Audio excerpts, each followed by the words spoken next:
ನಮ್ಮ ಜೊತೆ ಮಾತನಾಡೋದಕ್ಕೆ ಯಶವಂತಪುರ ಶಾಸಕರಾದಂಥ ಎಸ್ ಟಿ ಸೋಮಶೇಖರ್ ಅವರಿದ್ದಾರೆ. ಅವ್ರಿಗೆ ಮಾತಾಡ್ಸೋಣ. ಸರ್, ಮೊದಲನೇದಾಗಿ ಗ್ರೇಟರ್ ಬೆಂಗಳೂರು ವಿಚಾರವಾಗಿ ನೀವೊಂದು ಬೆಂಗಳೂರಿನ ಶಾಸಕರಾಗಿ ಇದ್ರ ಬಗ್ಗೆ ಏನು ಹೇಳ್ತೀರಾ ಸರ್? ಗ್ರೇಟರ್ ಬೆಂಗಳೂರು ತರಬೇಕು ಅಂತ ಸಂದರ್ಭ ಬಂದಂಥ ಸಮಯದಲ್ಲಿ ಅಸೆಂಬ್ಲಿಲಿ ಡಿಟೇಲ್ಸ್ಗೆ ಚರ್ಚೆ ಮಾಡಬೇಕು, ಅದನ್ನು ಸದನ ಸಮಿತಿಯನ್ನು ಮಾಡಿ ಅದರಲ್ಲಿ ಡೀಟೇಲ್ಸ್ಗೆ ಚರ್ಚೆ ಮಾಡ್ತೀವಿ ಅಂತೇಳಿ ನಾನು ಕೂಡ ರಿಕ್ವೆಸ್ಟ್ ಮಾಡಿದ್ದೆ. ಉಪಮುಖ್ಯಮಂತ್ರಿಗೆ BJP ಶಾಸಕರು ಕೂಡ ರಿಕ್ವೆಸ್ಟ್ ಮಾಡಿದರು. ಅದ್ರ ಪ್ರಕಾರ ಸದನ ಸಮಿತಿಯನ್ನು ಮಾಡಿದರು. ಸುಮಾರು 15-16 ಮೀಟಿಂಗ್ಗಳು ಕೂಡ ಆಗಿದೆ. ಭಾಳ ಡೀಟೇಲ್ಸ್ಗೆ ಚರ್ಚೆಯನ್ನು ಮಾಡಿದ್ದೀವಿ. ಬೆಂಗಳೂರಿನ ಸುತ್ತಮುತ್ತ 8 ಡಿವಿಷನ್ನಲ್ಲೂ ಕೂಡ ಸಾರ್ವಜನಿಕರ ಒಪಿನಿಯನ್ ತಗೋಬೇಕು ಅಂತ ಸದನ ಸಮಿತಿಯಲ್ಲಿ ಚರ್ಚೆ ಮಾಡಾದ್ಮೇಲೂ 8 ಕಡೆನೂ ಕೂಡ ಮೀಟಿಂಗ್ ಮಾಡಿ ಸಾರ್ವಜನಿಕರ ಒಪಿನಿಯನ್ ಕೂಡ ಕೇಳ್ಕೊಂಡಿದ್ದೇವೆ. ಅಡ್ವೊಕೇಟ್ ಜನರಲ್ ಅವರನ್ನು ಕೂಡ ಒಂದು ದಿವಸ ಕರೆಸಿ ಇದ್ರ ಬಗ್ಗೆ ಡೀಟೇಲ್ಸ್ಗೆ ಚರ್ಚೆ ಮಾಡಿದ್ದೇವೆ. 28 ಕ್ಷೇತ್ರದ MLA, MLC, MPಗಳು ಎಲ್ಲರನ್ನು ಕೂಡ ಕರೆಸಿ ಅವರ ಒಪಿನಿಯನ್ನು ಕೂಡ ಕೇಳಿದ್ದೇವೆ. ಬೆಂಗಳೂರಿನ ಒಡಿತಕ್ಕಂಥ ಕೆಲಸ ಕೂಡ ಮಾಡ್ತಾ ಇಲ್ಲ. 28 ಕ್ಷೇತ್ರದಿಂದ ಒಂದೇ ಮೇಯರು ಆಗ್ಲಿಕ್ಕೆ ಆಗೋದಿಲ್ಲ. 1 ವರ್ಷ ಒಬ್ಬ ಮೇಯರ್ಗೆ ಅವಧಿ ಇರ್ತಕ್ಕಂಥದ್ದು ಏನೇನೂ ಸಾಕಾಗೋದಿಲ್ಲ. ಅದರಿಂದ 2-3 ಮಾಡ್ತಕ್ಕಂಥದ್ದಕ್ಕೆ ಮಾಡಿ 2.5 ವರ್ಷ ಅವಕಾಶ ಕೊಡಬೇಕು ಅಂತಕ್ಕಂಥದ್ದನ್ನು ಆ ಕಮಿಟಿಯಲ್ಲಿ ತೀರ್ಮಾನವನ್ನು ಮಾಡಿದ್ದೇವೆ. ಸುಮ್ಮನೆ ಅಪಪ್ರಚಾರ ಮಾಡಿ ಬೆಂಗಳೂರು ಕೆಂಪೇಗೌಡ ಕಟ್ಟಿದ್ದು ಹೊಡಿತಾರೆ. ಈಗ ಕೆಂಪೇಗೌಡ ಕಟ್ಟಿದಾಗ 4 ಬೌಂಡ್ರಿ ಇತ್ತಪ್ಪ, 4 ಬೌಂಡ್ರಿ ಮೀರಿ ಬೆಂಗಳೂರು ಹೊಟ್ಟೋಗಿಲ್ವಾ?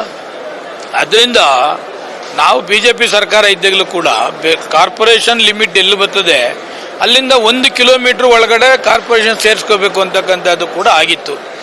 ಅದಕ್ಕೆ ಈಗ ಬೆಂಗಳೂರು ಒಡಿದೇನೆ ಕಾರ್ಪೊರೇಷನ್ನ ಡಿವೈಡ್ ಮಾಡ್ತಕ್ಕಂಥದ್ದು, ಅಡ್ಮಿನಿಸ್ಟ್ರೇಷನ್ ಸ್ಮೂತ್ ಮಾಡ್ತಕ್ಕಂಥದ್ದು, ಸಾರ್ವಜನಿಕರ ಕೆಲಸ ಸ್ಮೂತ್ ಮಾಡ್ತಕ್ಕಂಥದ್ದಕ್ಕೆ ಈ ಗ್ರೇಟರ್ ಬೆಂಗಳೂರನ್ನ ತಂದಿದ್ದೇವೆ. ಅದಕ್ಕೆ ನಾನು ಕೂಡ ಮುಕ್ತವಾಗಿ ಚರ್ಚೆಯಲ್ಲಿ ಭಾಗವಹಿಸಿದ್ದೇನೆ. ಏನು ತಂದಿದ್ದಾರೆ, ಆಮೇಲೆ ಸದನ ಸಮಿತಿಯಲ್ಲಿ ಕೂಡ ಡೀಟೇಲ್ಸ್ ಚರ್ಚೆ ಮಾಡಿದ್ದೀವಿ. ಒಳ್ಳೇದು ಯಾವುದು, ಕೆಟ್ಟದ್ದು ಯಾವುದು, ಸಾರ್ವಜನಿಕರಿಗೆ ಏನು ತೊಂದರೆ ಆಗ್ತಿದೆ, ಇದೆಲ್ಲ ಕೂಡ ಆ ಕಮಿಟಿಯಲ್ಲಿ ಚರ್ಚೆ ಮಾಡಿದ್ದೀವಿ. ಅದರಿಂದ ಫೈನಲ್ ಈಗ ಅಸೆಂಬ್ಲಿಗೆ ಬಂದಿತ್ತು. ಅಸೆಂಬ್ಲಿಲೂ ಏನೆಲ್ಲ ಚರ್ಚೆ ಮಾಡಬೇಕು ಮಾಡಿದ್ದೀವಿ. ಸಾರ್ವಜನಿಕರಿಗೆ ತಪ್ಪು ಮೆಸೇಜ್ ಹೋಗೋದು ಬೇಡ. ಬೆಂಗಳೂರಿನ ಹೊಡಿತಕ್ಕಂಥದ್ದಕ್ಕೆ ಯಾರು ಕೂಡ ಇಷ್ಟಪಡೋದಿಲ್ಲ. ಈಗ 3 ಮೇಯರ್ ಮಾಡಿದ್ರು ಅಂತ ಇಟ್ಕೊಳ್ಳಿ, Bengaluru north, south, East, Bengaluru ಹೆಸರು ಇದ್ದೇ ಇರ್ತದೆ. ಅಡ್ಮಿನಿಸ್ಟ್ರೇಷನ್ ಈಸಿ ಆಗ್ತದೆ. ಒಬ್ಬ ಮೇಯರ್ಗೆ 1 ವರ್ಷದಿಂದ 2.5 ವರ್ಷ ಅವಕಾಶ ಕೊಡ್ತಿದ್ದಾರೆ. ಎಲ್ಲ ಜಾತಿ ಸಮುದಾಯದವರು ಕೂಡ ಇಲ್ಲಿ ಮೇಯರ್ ಆಗ್ತಕ್ಕಂಥದ್ದಕ್ಕೆ ಅವಕಾಶ ಇದೆ. 100ಕ್ಕೆ 100 ಕಾನೂನು ವ್ಯಾಪ್ತಿಯೊಳಗಡೆ ಗ್ರೇಟರ್ ಬೆಂಗಳೂರು ಮಾಡ್ತಕ್ಕಂಥದ್ದಕ್ಕೆ ನಾನು ಕೂಡ ಭಾಗವಹಿಸಿದ್ದೇನೆ. ಕಮಿಟಿಲಿ ಅಸೆಂಬ್ಲಿಲೂ ಭಾಗವಹಿಸಿದ್ದೇನೆ. ಅದರ ಸ್ವಾಗತ ಕೂಡ ಮಾಡಿದ್ದೇನೆ. ಸರ್, ಮತ್ತು ನೀವು ಹೇಳ್ದಂಗೆ ಈಗಾಗಲೇ ಪ್ರಮುಖ ಆರೋಪ ಅವ್ರು ಮಾಡ್ತಿರೋದೇನೆಂದರೆ ಕೆಂಪೇಗೌಡರು ಕಟ್ಟಿದಂಥ ಬೆಂಗಳೂರಿನ ಒಡೆಯಕ್ಕೆ ಹೊರಟಿದ್ದಾರೆ ಅಂತ. ಇದ್ರ ಬಗ್ಗೆ ಏನು ಹೇಳ್ತೀರಾ ಸರ್? ನೀವು ಒಡೆಯಕ್ಕೆ ಹೊರಟಿದ್ದಾರೆ ಅಂತ ಅನ್ಸುತ್ತಾ, ಅಥವಾ ಈಗೇನು ಗ್ರೇಟರ್ ಬೆಂಗಳೂರು ಮಾಡಕ್ಕೆ ಹೋಗ್ತಿದ್ದಾರೆ ಇದು ಸರಿ ಇದೆ ಅನ್ಸುತ್ತಾ ನಿಮಗೆ? ಬೆಂಗಳೂರು ಕೆಂಪೇಗೌಡ ಕಟ್ಟಿದಂಥ ಸಂದರ್ಭದಲ್ಲಿ 4 ಗೋಪುರವನ್ನು ಮಾಡಿದ್ರು. ಆ 4 ಗೋಪುರದಿಂದ ಎಷ್ಟು ದೂರ ಹೋಗಿದೆ ಈಗ ಬೆಂಗಳೂರು ಅಲ್ವಾ? ಯಾರು ಹೊಡಿತಾ ಇಲ್ಲ, ಬೆಂಗಳೂರನ್ನ ಹೊಡಿತಾ ಇಲ್ಲ. ಬೆಂಗಳೂರು 1 ಮೇಯರ್ ಇದ್ದದ್ದನ್ನ 3 ಮೇಯರ್ ಮಾಡ್ತಾ ಇದ್ದೇವೆ. 1 ಮೇಯರ್ಗೆ 1 ವರ್ಷ ಇದ್ದದ್ದ ಅವಕಾಶವನ್ನ 2.5 ವರ್ಷ ಮಾಡ್ತಾ ಇದ್ದೇವೆ. ಅದನ್ನ ಹೊರತುಪಡಿಸಿದ್ರೆ ಬೆಂಗಳೂರಿನ ಒಂದೇ ಇದ್ದದ್ದನ್ನ ಹೊಡಿತಕ್ಕಂಥದ್ದು ಯಾವ ಕೆಲಸನೂ ಕೂಡ ಈ ಗ್ರೇಟರ್ ಬೆಂಗಳೂರಲ್ಲಿ ಮಾಡ್ತಾ ಇಲ್ಲ.